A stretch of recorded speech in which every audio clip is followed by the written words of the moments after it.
모세가 모압 평지에서 느보산에 올라가 여리고 맞은편 비스가 산 꼭대기에 이르매 여호와께서 길르앗 온 땅을 단까지 보이시고 또 온 납달리와 에브라임과 므낫세의 땅과 서해까지의 유다 온 땅과 네겝과 종려나무의 성읍 여리고 골짜기 평지를 소알까지 보이시고 여호와께서 그에게 이르시되 이는 내가 아브라함과 이삭과 야곱에게 맹세하여 그의 후손에게 주리라 한 땅이라. 내가 네 눈으로 보게 하였거니와 너는 그리로 건너가지 못하리라 하시매 이에 여호와의 종 모세가 여호와의 말씀대로 모압 땅에서 죽어 벳볼 맞은편 모압 땅에 있는 골짜기에 장사되었고 오늘까지 그의 묻힌 곳을 아는 자가 없느니라. 모세가 죽을 때 나이 120세였으나 그의 눈이 흐리지 아니하였고 기력이 쇠하지 아니하였더라. 이스라엘 자손이 모압 평지에서 모세를 위하여 애곡하는 기간이 끝나도록 모세를 위하여 30일을 애곡하니라. 모세가 눈의 아들 여호수아에게 안수하였으므로 그에게 지혜의 영이 충만하니 이스라엘 자손이 여호와께서 모세에게 명령하신 대로 여호수아의 말을 순종하였더라. 그 후에는 이스라엘에 모세와 같은 선지자가 일어나지 못하였나니 모세는 여호와께서 대면하여 아시던 자요 여호와께서 그를 애굽 땅에 보내사 바로와 그의 모든 신하와 그의 온 땅의 모든 이적과 기사와 모든 큰 권능과 위엄을 행하게 하심에 온 이스라엘의 목전에서 그것을 행한 자이더라. 아멘. 이제 이렇게 해서 신명기 말씀이 끝이 나게 됩니다. 지난 2월 달부터 우리가 신명기 말씀 묵상 시작해서 이제 근 6개월 동안에 신명기 말씀 함께 공부하시느라고 수고들 많으셨습니다. 이제 신명기 말씀이 이렇게 끝나면서 사실상 모세 오경 전체가 끝이 나게 됩니다. 이 모세 오경의 마지막을 모세 오경의 저자로 알려진 모세의 죽음에 대한 기록으로 이렇게 끝맺게 되는 것입니다.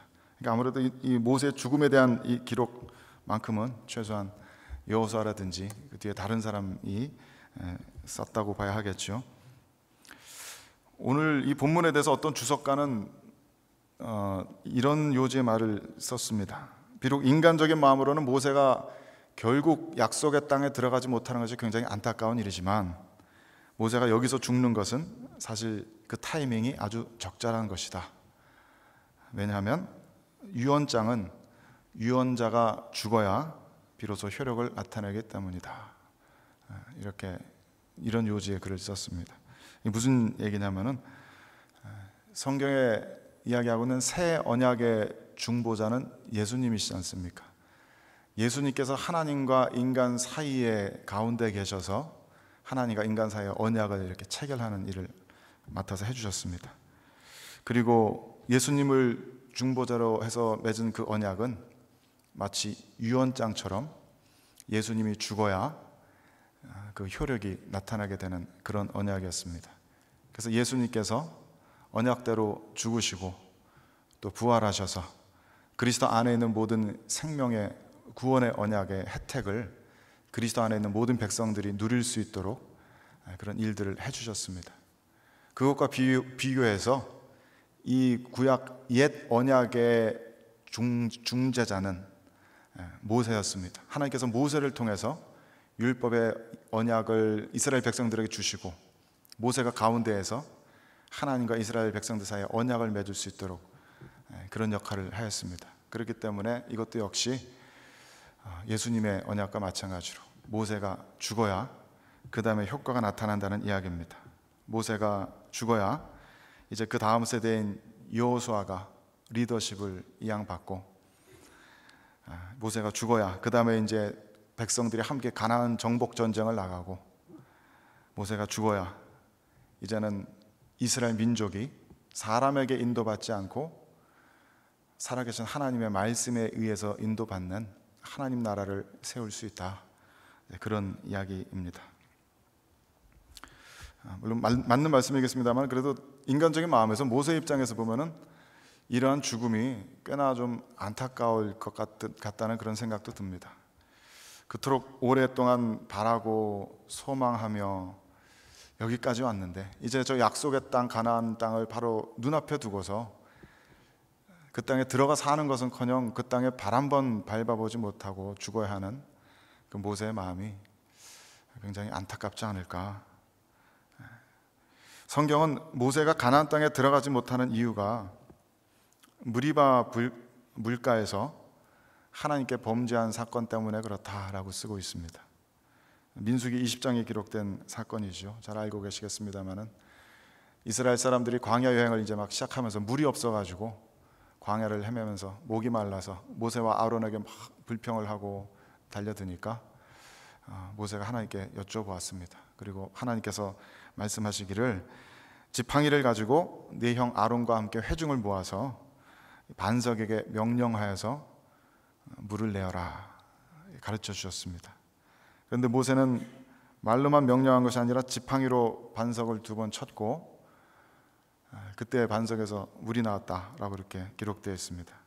그런데 하나님께서는 모세와 아론에게 너희가 나를 믿지 아니하고 이스라엘 자손의 목전에서 내 거룩함을 나타내지 아니하였다 라고 질책하십니다. 그리고 그로부터 약 40년 지난 후에 바로 그 사건 때문에 너희들은, 모세는 가나안 땅에 들어가지 못한다라고 말씀하시는 겁니다. 그리고 32장 50절 말씀 보니까 네 형 아론이 호르산에서 죽어 그의 조상에게로 돌아간 것 같이 너도 지금 네가 올라가는 이 산에서 죽어서 내 조상에게로 돌아가리니 라고 쓰여 있습니다. 근데 원문은 지금 제가 읽어드린 이 문장이 명령형으로 되어 있습니다.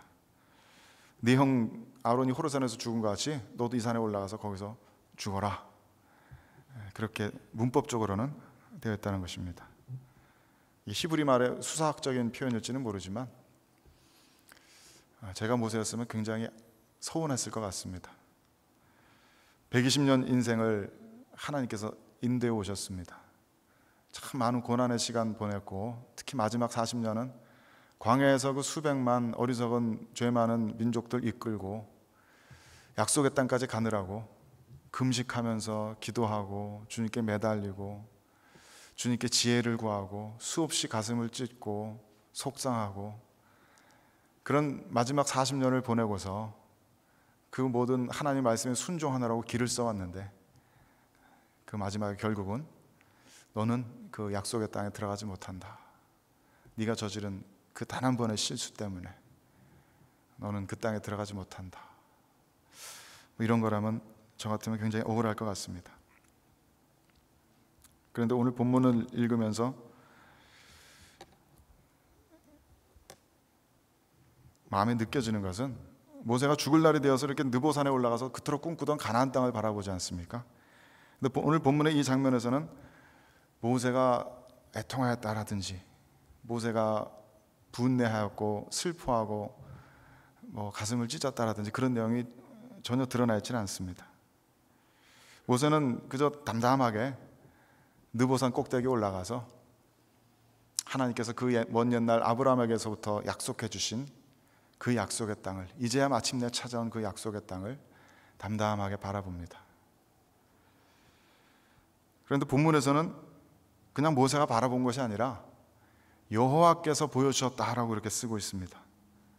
하나님께서 보여주셨다는 이 지역들을 지도에 찾아보니까 1절, 2절 이렇게 쭉 나오죠. 길르앗 1절에서는 여호와께서 길르앗 온 땅을 단까지 보이셨다 그랬습니다. 지도 찾아보니까 이스라엘 영토의 제일 북쪽 끝입니다. 제일 북동쪽 요단강 동편 지역입니다. 납달리는 그 옆에 북서쪽 갈릴리 호수 쪽으로 건너편이고요. 에브라임과 므낫세는 그 아래 이스라엘 영토의 중간 지점, 그래서 요단강 건너편에 저 지중해랑 맞닿은 그 동네고요. 네겝은 사해 아래 남쪽 지역입니다. 소알은 사해 바로 제일 남쪽 끝에 있었던 도시랍니다. 그러니까 하나님께서 느보산 꼭대기에 올라간 모세에게 이스라엘 영토의 동서남북을 다 보여주신 것입니다. 저는 이 느보산 가보지는 않았지만 성지순례 코스 중에 하나로 되어 있어서 이 산에 올라가서 이렇게 모세가 바라본 방향 그대로 볼 수 있도록 이렇게 관광객들을 위해서 방향판까지 이렇게 설치해 놓은 모양입니다. 인터넷 올라와 있는 사진을 보니까 모세가 바라보았을 그 방향들이 정말 거대한 평야들이 이렇게 펼쳐지면서 굉장히 멋있습니다. 어떤 주석에는 여기서 날씨가 좋으면 100km까지 이렇게 보인다고 그랬는데, 아무리 그래도 저 북쪽 끝 갈릴리가 이 느보산에서 보일까 싶어가지고 제가 구글 지도로 거리를 재보니까 느보산에서 갈릴리 호수까지가 130km가 넘습니다. 여기 우리 교회를 기준으로 북쪽을 바라봐서 미들랜드까지 봤다는 얘기입니다. 이때 모세가 120세 노인인데 참 대단하죠. 아마 그 때문인지 본문에서는 7절 말씀에 모세가 죽을 때 나이가 120세였으나 그의 눈이 흐리지 아니하였다 쓰고 있습니다. 근데 제 생각에는 아무리 모세가 눈이 흐리지 않고 그랬다고 해도 모세가 지금 이렇게 가나안 땅을 동서남북 다 둘러본 것이 꼭 육신의 눈만을 가지고 보았다는 얘기는 아니지 않을까 싶습니다. 본문에서는 분명히 여호와께서 모세에게 이 땅들을 보여주셨다라고 기록하고 있습니다. 아마도 모세는 자신의 인생의 가장 마지막 순간에 이 산꼭대기에 올라가서 저 약속의 땅을, 물론 모세 자신에게도 낯선 그 땅을 바라보면서 이 동서남북 가득한 이 평야에 이스라엘 백성들이 나아가서 정착하여서 집을 짓고 밭을 일구고 또 마을을 이루면서 살아가는 그런 모습을 그려보았을 것 같습니다. 저 지평선 너머 희미하게 보이는 북쪽 지역에는 어떤 지파가 살 것이고, 저 서쪽 지중해 맞닿은 땅에는 어떤 지파가 살 것이고, 저 남쪽 호수 쪽에는 어떤 지파가 살 것이며, 그들이 1년에 몇 번이고 다 여호와 하나님 앞에 모여서 기쁨으로 제사를 드리고 화목제를 나누어 먹고, 이런 모습들을 그 느보산 꼭대기에서 마음속에 그려보았을 것 같습니다. 그래서 그런지 오늘 본문에서는 모세가 자신의 죽음을 맞이하면서 그 예전에 단 한 번의 실수 때문에 후회하였다라든지 눈물을 흘리면서 애통하였다든지 그런 장면이 등장하지 않습니다. 그 모세의 죽음을 맞이하는 그 마음이 좀 새롭게 다가옵니다. 많이들 들어보셨겠습니다만 사람들이 임종 직전에 가장 후회하는 몇 가지 일들이 있다고 그러잖아요. 호주에서 수년간 임종 직전에 환자들을 보살폈던 호스피스 간호사 한 분이, 성함이 브로니 웨어라는 분인데 책을 하나 내셨답니다. 죽을 때 가장 후회하는 5가지, 이런 제목으로 책을 쓰셨습니다. 이분이 계속 지켜본 말기 환자들, 임종을 앞두고 있는 분들이 가장 인생에서 후회하는 것들을 5가지를 이렇게 정리해 놓은 겁니다. 첫 번째가 내 뜻대로 한번 살아보았었다면 하는 그런 거랍니다. 늘 다른 사람의 시선에 맞추면서 사느라고 정작 내가 살고 싶은 대로 살지 못했던 것, 제일 많이 후회한답니다. 두 번째로는 일 좀 적당히 하면서 살 걸 후회한답니다. 대부분 남성 환자분들이 많이 그러시는데, 돈벌이 매달며 사느라고 자녀들이 커가는 것도 잘 몰랐던 것, 아내와 좀 더 따뜻한 다정한 시간 보내지 못했던 것, 그런 거 후회한답니다. 세 번째는 내 기분대로 좀 더 솔직하게 살 것, 좀 화날 때 화도 좀 내고 좀 싫은 소리도 좀 해가면서 그렇게 살 걸. 다른 사람들 눈치 보느라고 화낼 것도 못 내고 하니까 결국 병 얻어가지고 이렇게 됐다, 이렇게 후회한답니다. 네 번째는 오래된 친구들과 더 가깝게 지내지 못한 거 후회한답니다. 종종 많은 사람들이 죽기 직전에서야 오랜 친구의 소중함 깨닫고 그때서야 친구 다시 연락해 보려고 하는데 연락도 닿지 않고 연락처도 가지고 있지 않고, 그래서 후회한답니다.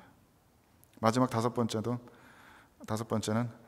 좀 더 내 자신의 행복을 위해서 좀 도전해 볼 걸, 그런 후회한답니다. 그저 평범하게 남들과 비슷하게 사느라고, 자기가 살고 있는 울타리 지키면서 사느라고 좀 더 변화 있는 삶, 모험적인 삶 살지 못하는 것 아쉬워한답니다. 대부분의 사람들이 임종 침대에서 자신의 삶의 과거를 돌아보면서 안타까워하고 아쉬워하고 또 슬퍼한답니다.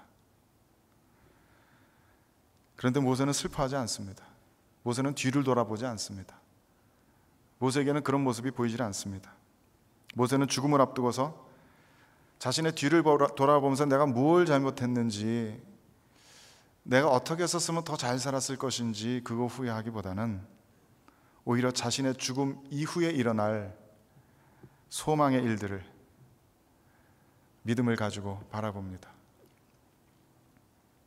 지난 40년 동안 온 민족이 함께 이루기 애써온 그 꿈이 마침내 성취되는 그 미래를 바라봅니다. 자신이 그 꿈을 직접 이루지 못한 것을 슬퍼하기보다 나는 죽더라도 결국 하나님 말씀대로 하나님의 언약의 말씀이 성취되는 그것을 소망의 눈을 가지고 바라보며 자신의 죽음을 맞이합니다. 모세에게는 그렇기 때문에 죽음이 그닥 절망으로 다가오지 않는 것 같습니다. 죽음 이후에도 남아있는 그 소망 때문에 모세는 잠잠하게 자신의 삶을 그리 애달파하지도 않고 자신의 죽음의 시간에 반항하지도 않습니다. 어쩌면 그것이 하나님과 친구처럼 지냈다는 모세에게 하나님께서 주시는 가장 큰 위로의 선물이 아니었을까 싶습니다.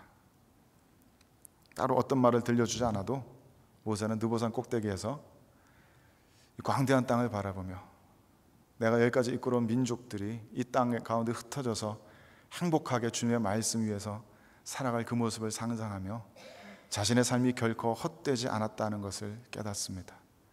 지난 120년 동안의 고난과 아픔과 노력과 눈물과 금식과 기도와 애쓰고 수고한 모든 것들이 결코 헛되지 않았다. 하나님께서는 내 삶을 사용하셨고 비록 내가 그 열매를 직접 따지는 못할지라도 하나님께서 그 열매를 따신다. 나는 여기서 멈추지만 내 사랑하는 민족들은 앞으로 더욱 나아갈 것이다. 느보산 꼭대기에서 모세는 그런 생각하지 않았을까 싶습니다. 자신의 눈으로 모세가 본 그 풍경은 지금까지 모세가 상상해왔던 것보다도 훨씬 더 커다란 것이었는지 모릅니다. 모세는 자신의 꿈을 이루지 못했지만 하나님께서는 모세를 통해서 하나님의 꿈을 이루십니다. 이 죽음의 이야기를 묵상하다 보니까 신약성경의 스데반 집사님 순교 이야기가 떠오릅니다. 사도행전 7장에 나오죠. 공회원들 앞에서 신문을 받던 스데반이 하나님의 경륜의 비밀과 예수 그리스도의 구원자 되심을 담대하게 선포합니다. 그러면서 끝에 가서 돌연 이런 말을 하죠. 보라, 하늘이 열리고 인자가 하나님 우편에 서신 것을 보노라. 스데반은 무언가 본 것 같습니다. 자신의 죽음 뒤에 자신을 맞이할 예수님께서 하늘 보좌에 앉으셔서 그 빛나는 영광의 강체 속에서 자신을 향해서 손 벌리고 계시는 것을 스데반은 본 것 같습니다. 종교 지도자들은 그때 큰 소리를 지르면서 귀를 막고 일제히 그에게 달려들었다 그랬습니다. 그를 성 밖으로 내치고 그를 돌로 쳐 죽입니다. 하지만 죽음을 앞둔 스데반의 입에서는 예수님의 마지막 말씀과 똑같은 말씀들이 흘러나옵니다. 주 예수여, 내 영혼을 받으시옵소서. 주여, 이 죄를 그들에게 돌리지 마소서. 교회 한 멤버에 불과했던 사람인데 죽음을 앞두고서는 그 죽음 이후에 자신을 기다리고 있는 예수님의 영광의 광채를 보고서 마치 죽음 따위는 전혀 두렵지 않다는 듯이 내 죽음 이후에 일어날 이 사람들을 더 걱정하고 염려하는 것처럼 그런 말을 합니다. 그리고서 두려움 없는 확신으로 죽음을 대면합니다. 스데반이나 모세처럼 죽음마저도 가로막지 못하는 소망을 가진 채로 자신의 임종을 맞을 수 있다는 것은 어떤 기분일지 모르겠습니다. 굉장히 복되고 굉장히 멋있는 죽음일 것 같습니다. 그것은 이들의 삶이 그토록 오직 하나의 목표로 고정되어 있었다는 얘기일 겁니다. 이들의 삶이 그 단 하나의 가치를 위해서 완전히 헌신되어 있다는 그런 이야기일 것입니다. 세상의 헛된 것들을 쫓느라고 정작 중요한 것들을 놓치고 살았다라는 그런 안타까운 삶의 고백이 아니라 정말 중요한 것을 위해서 내 삶을 나는 아낌없이 불태웠다, 그런 의미일 것입니다.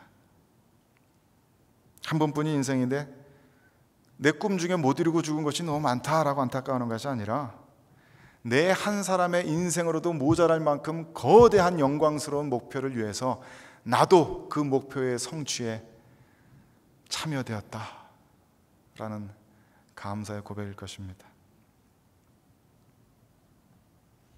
미국의 존 파이퍼 목사님이 쓰신 책 중에 장래의 은혜 이렇게 제목된 책이 있습니다. Future Grace.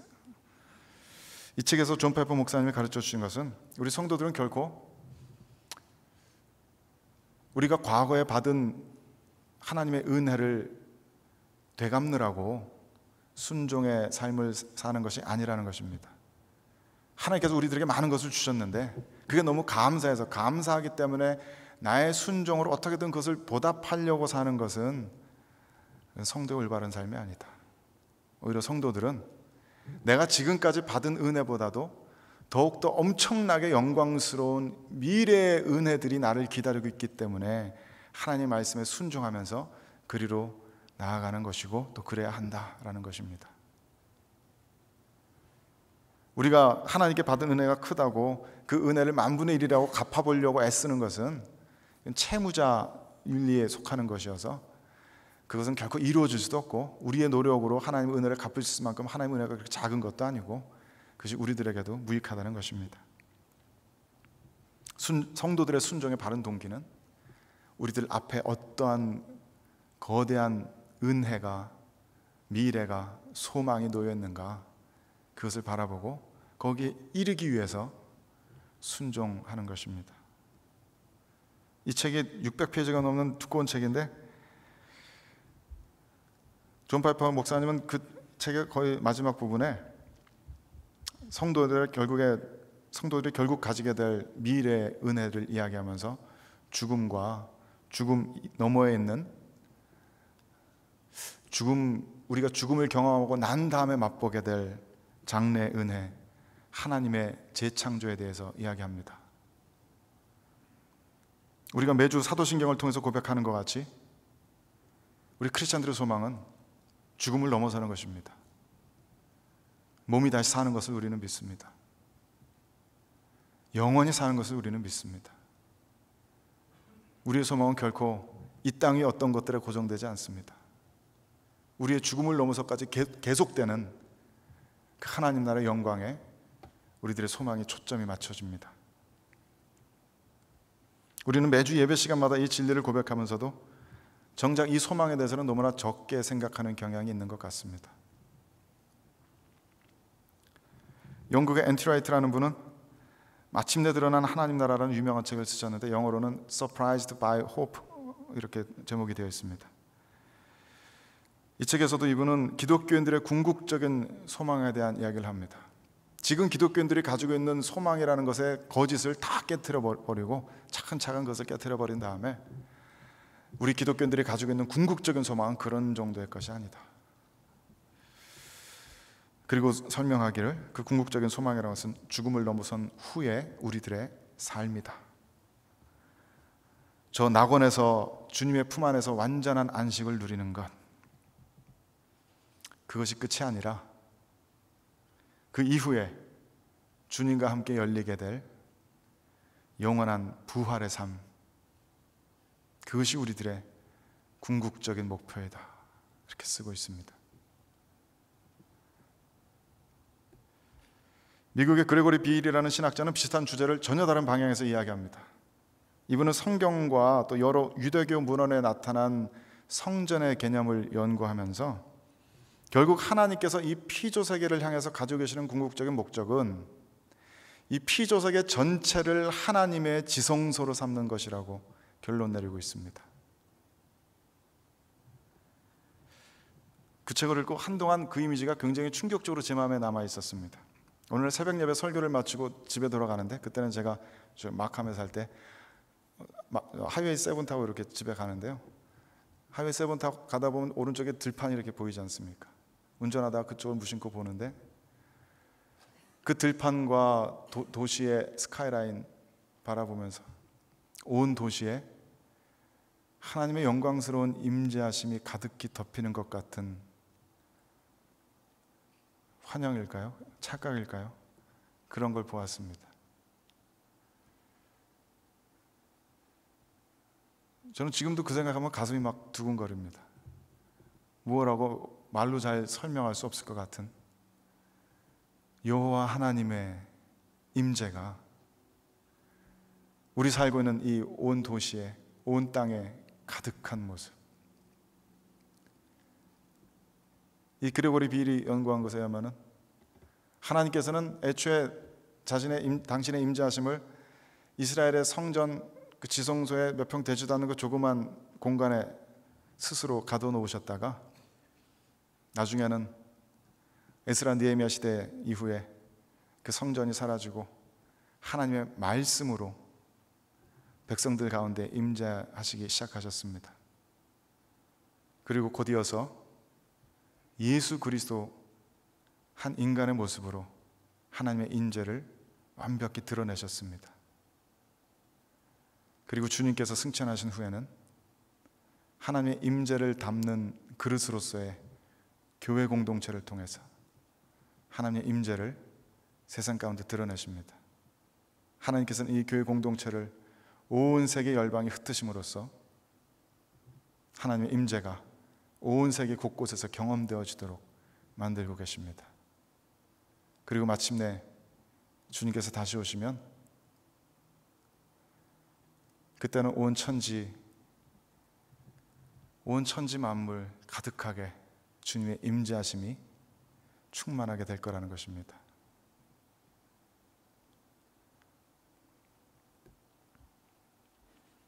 리차드 미들튼이라는 신학자는 그것이 성경에서 말하는 새 하늘과 새 땅이라는 표현의 의미라고 이야기합니다. 종말은 죄로 물든 피조 세계를 파괴해버리는 것이 아니라 이 죄로 물든 피조 세계를 회복시키는 것이다. 이렇게 결론 내립니다. 마치 죄로 오염되었던 우리들을 죽이심으로써 이 세상을 깨끗하게 하시는 것이 아니라 죄로 물들었던 우리들을 예수 그리스도의 피로 씻기셔서 다시 태어나게 하시는 것처럼 이 죄로 물든 모든 피조 세계를 하나님의 임재하심으로 정결하게 하셔서 완성시키신다는 것입니다. 새롭게 하신다는 것입니다. 다시 재창조하신다는 것입니다. 그렇기 때문에 종말론적 의미에서 구원이란 리차드 미들튼의 표현에 의하면 우리가 땅에서 하늘로 이동하는 것이 아니라 땅 위에서 우리가 참된 인간으로 완성될 뿐 아니라 인간의 모든 문화적 삶이 회복되는 것이다. 이렇게 이야기합니다. 저는 완전히 설득되었습니다. 그리고 그렇게 하나님의 임재하심이 온 세상 가득히 덮인 그날을 꿈꾸고 소망합니다. 더 분명하게 말씀드리자면 우리가 살고 있는 이 땅에, 이 토론토에 그리스도의 제 이름으로 말미암아서 하나님의 영원하신 임재가 충만해지는 그 모습을 꿈꾸는 것입니다. 이 도시의 모든 죄와 사망과 아픔이 사라지고 하나님께서 애초에 디자인하셨던 그 목적 그대로 하나님을 사랑하고 하나님을 참으로 경외하고 서로를 너무나도 사랑하는 사람들의 공동체가 이루어지는 그런 순간들을 꿈꾸는 겁니다. 하나님의 공의가 이루어지는 세상이 되고 인간은 마침내 인간으로 완성되고 하나님의 대리자로서 모든 피조 세계를 모든 동물 식물들까지도 지혜롭게 하나님의 사랑으로 다스려 나가는 그런 세상인 것입니다. 바로 이 토론토에서 며칠 전까지만 해도 어처구니 없는 총기 사고로 억울한 사람들이 죽어나갔던 이 도시에서 아직도 우리들의 상처로 남아있는 10여 명 무고한 시민들이 흉악하게 달려드는 밴에 치여서 죽어야 했던 이 도시에서 모든 죄와 사망과 눈물이 사라지고 평화와 공의와 하나님의 임재하심이 가득한 그런 것을 꿈꿉니다. 저 북한 땅에서 그 수많은 억압받는 백성들의 자유를 회복하고 신앙을 회복할 뿐 아니라 북한 땅 곳곳에서 하나님의 임재가 충만하여서 모든 사람들이 하나님의 영광을 인정하고 찬양하고 기도하고 기뻐하는 그런 모습을 꿈꿉니다. 수많은 죄악과 음란함과 부정부패와 온갖 더러운 것으로 얼룩진 우리들의 사랑하는 조국 대한민국이 그 모든 오염된 죄악들을 다 벗어던져버리고 다시 기도하는 사람들로 아침부터 저녁까지 모여서 기도하고 찬양하고 서로를 돌보고 그런 모습을 꿈꾸는 겁니다. 세계 열방에서 가난과 싸우고 자연재해와 싸우고 전쟁과 모든 부정부패 때문에 고난당하는 백성들이 마침내 자유를 얻고 모든 억압에서 해방되고 비로소 사람답게 살고 하루하루의 생명이 감사하고 기뻐서 어쩔 줄 모르는 그런 세상을 꿈꾸는 겁니다. 아마도 그런 이야기를 기도의 형태로 바꾸면 주기도문이 될 것입니다. 하늘에서 그런 것처럼 이 땅 위에서도 하나님의 뜻이 이루어지고 하나님의 나라가 이루어지고 하나님의 이름만이 거룩히 여김을 받는 그런 세상이 오게 하소서. 우리 중에 아무도 굶주리지 말게 하시고 우리 중에 아무도 죄 때문에 분열되지 말게 하시고 아무도 죄에 억눌려 살아가는 사람 없게 하시고 늘 악과 싸워서 승리하는 우리가 되게 하소서. 하나님 나라의 도래, 하나님 나라의 완성에 대한 이야기입니다. 그리고 그런 세상을 실제로 만들어내기 위해서 우리들 각자의 삶의 자리에서 최선을 다해서 기도하며 땀 흘려 일하며 스스로의 욕심을 꺾으며 다른 사람과 합평하려고 애쓰며 이 사회의 불의를 없애고자 애쓰며 그렇게 노력한다면 우리들이 임종 침대에서 우리들의 삶으로 그 열매를 다 맛보지 못한다고 해도 우리들 죽음에 넘어서까지 계속될 그 하나님 나라의 영광 때문에 우리는 기뻐할 수 있을 겁니다. 내가 얼마나 영광스러운 목적에 참여되었던가, 내 한 사람의 삶이 얼마나 가치 있는 일에 헌신되었던가. 비록 힘들었고 비록 눈물 났고 가슴을 찢었고 피곤했고 아프고 몇 번이고 절망하고 포기하고 싶은 순간 많았지만 그런 나의 모든 삶의 여정들은 결코 헛되지 않았다라고 임종 침대에 누워서 죽음 너머에 있는 그 영광을 바라보며 우리는 기뻐할 수 있을 겁니다. 그리고 아마도 그것이 스데반과 모세와 사도들이 우리들의 신앙의 선배들이 살아온 그런 삶이겠죠.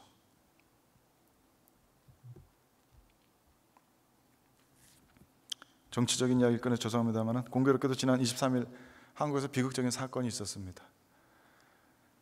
진보 정당의 원내대표를 지내셨던 국회의원 한 분이 불미스러운 사건에 연루되어서 스스로 양심에 괴로워하면서 목숨을 끊은 사건인데요. 어느 뉴스 앵커 말처럼 그분의 죽음을 자살을 미화할 생각도 없고 돈 받은 것을 옹호할 생각도 없지만 그분의 유언의 말씀이 오늘 본문과 맞닿아 있는 부분이 있다고 생각합니다. 그분의 유서에는 나는 여기서 멈추지만 당당히 앞으로 나아가길 바란다 라고 쓰여 있었다고 합니다. 이분들의 소망이 정말 정의와 평화가 가득한 대한민국을 만드는 것이라면 정말 그런 일들이 이루어지길 바랍니다. 이 한 분의 죽음으로 멈춰지는 것이 아니라 이 한 분의 죽음에도 불구하고 더욱더 앞으로 나아가는 동료들이 있다면 이분의 죽음은 결코 헛된 것도 값어치 없는 것도 아닐 것입니다. 그리고 우리들 자신의 죽음을 생각해 봅니다. 우리는 어떻게 죽게 될까요? 우리는 임종 침대에서 무슨 생각을 하게 될까요? 무엇을 후회하게 될까요? 내가 이루지 못한 나의 꿈들을 안타까워하고 있을까요? 그렇지 않으면 지금 눈앞에 닥친 임종의 순간을 넘어서기만 하면 마침내 나의 주 예수 그리스도를 얼굴과 얼굴을 맞대고 바라볼 수 있다는 그 설렘을 우리도 가질 수 있을까요?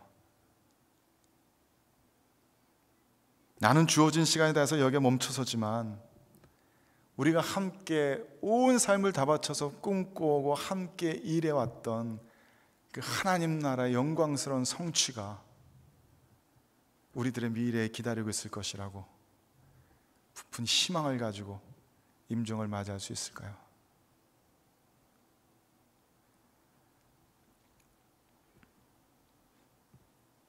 모세의 죽음이 후회와 탄식으로 가득한 것이 아니라 믿음과 소망으로 가득한 것이었다면 그렇게 믿고 싶습니다만, 그렇다면 우리도 그런 죽음을 죽게 되기를 소망합니다. 주님께서 모세에게 그러셨던 것처럼 우리에게도 보여주시길 원합니다. 우리들의 죽음 이후에도 멈추지 않고 나아갈 이 세상에 하나님 나라의 영광스러운 성취의 모습이 어떤 것일지 우리 모두가 볼 수 있게 되길 바랍니다. 그래서 그 아름다운 가치에 영원하고도 완전하게 헌신될 수 있기를 바랍니다. 나의 삶은 전혀 무가치한 것이 아니었다. 나는 너무나 영광스러운 삶을 살았다라고 그렇게 감사할 수 있는 삶이 될 수 있게 되길 바랍니다. 부디 주님의 은혜가 우리 모두에게 이렇게 풍성하게 부어지게 되기를 주님의 이름으로 축원드립니다. 같이 기도하겠습니다.